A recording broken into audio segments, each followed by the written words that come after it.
अस्सलाम वालेकुम दोस्तों, फलक अपनी न्यू वीडियो के साथ आज एक तस्वीर के पीछे छुपी हुई एक दर्द वाली कहानी बयान कर रहे हैं। जब मैंने ये कहानी पढ़ी मेरी आंखों आंसुओं से भर गई। मुझे बहुत तकलीफ़ हुई क्योंकि इंसान की ज़िंदगी में कई तस्वीर ऐसी गुजरती हैं जो बस उसकी नज़रों से गुजरती हैं, लेकिन उसके पीछे छुपी हुई दर्द उसका कहानी का एहसास नहीं करवाती। आज मैंने सोचा जब मेरी नज़रों से ये कहानी और ये तस्वीर गुजरी, क्यों ना मैं भी आप लोगों के साथ ये तस्वीर और ये कहानी शेयर करूँ। ये कहानी कुछ इस तरह है कि जो तस्वीर आप देख रहे हैं, ये तस्वीर शायदी से जुड़ी हुई अजीबोगरीब दास्तान से आप वाकिफ़ हों। ये मार्च 1993 की बात है, यानी कि मार्च 1993 में क्वीन कार्टर ने ये तस्वीर खींची थी। उसने इस तस्वीर में काफ़ी इनाम भी जीता था। ये तस्वीर स्वीडन में ली गई थी जब वहाँ फ़राक़ का कहर था। अक़वाम मुत्तहिदा के तहत वहाँ फ़राक़ के मराकज़ कायम किए गए थे। फ़ोटोग्राफ़र क्वीन कार्टर के मुताबिक वो इन फ़राक़ के मराकज़ की फ़ोटोग्राफ़ी करने जा रहा था जब रास्ते में उसने इस लड़के को देखा जो कि इन्हीं मराकज़ की जानिब जाने की कोशिश कर रहा था, लेकिन भूख, कमज़ोरी और फाकों की वजह से उसका ये हाल था कि एक कदम भी उठाना दूभर था। आखिर ये लड़का थक हार कर गिर गया और ज़मीन पर सर लगा दिए। तस्वीर में देखें, पीछे एक गिद्ध मौजूद है जो कि इस इंतज़ार में है कब ये लड़का मरे, कब उसने खाऊं। बस इसी मंजर ने तस्वीर की तारीख को आंसुओं से भर दिया। क्यों?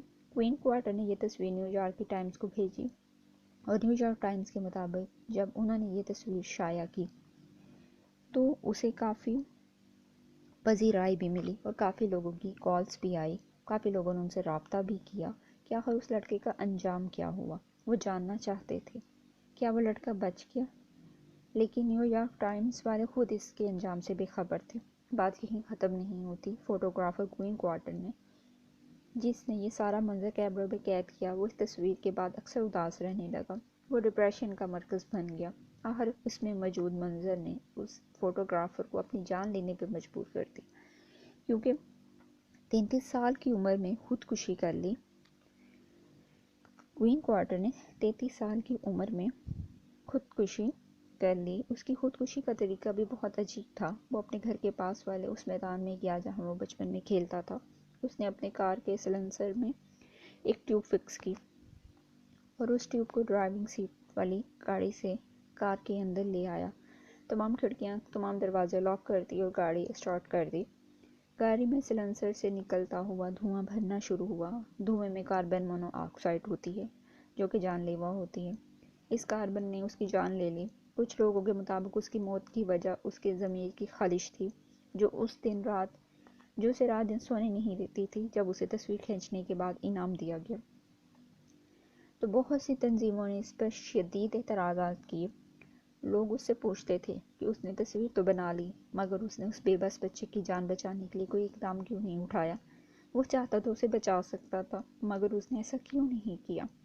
उसके पास इस सवाल का कोई जवाब नहीं था। अगर उसने कुछ किया होता तो यकीनन अपनी ज़ुबान खोलता। उसे इस बच्चे से ज़्यादा अपने फ़ोटोग्राफ़ी के पैसे से ज़्यादा प्यार था।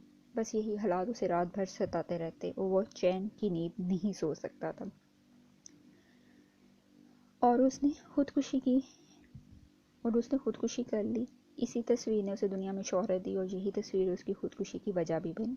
इसलिए उसने जो तहरीर छोड़ी उसका एक हिस्सा ये भी था, दर्द, भूख और फाकों से मरते बच्चों की लाशों का मुझ पर साया है।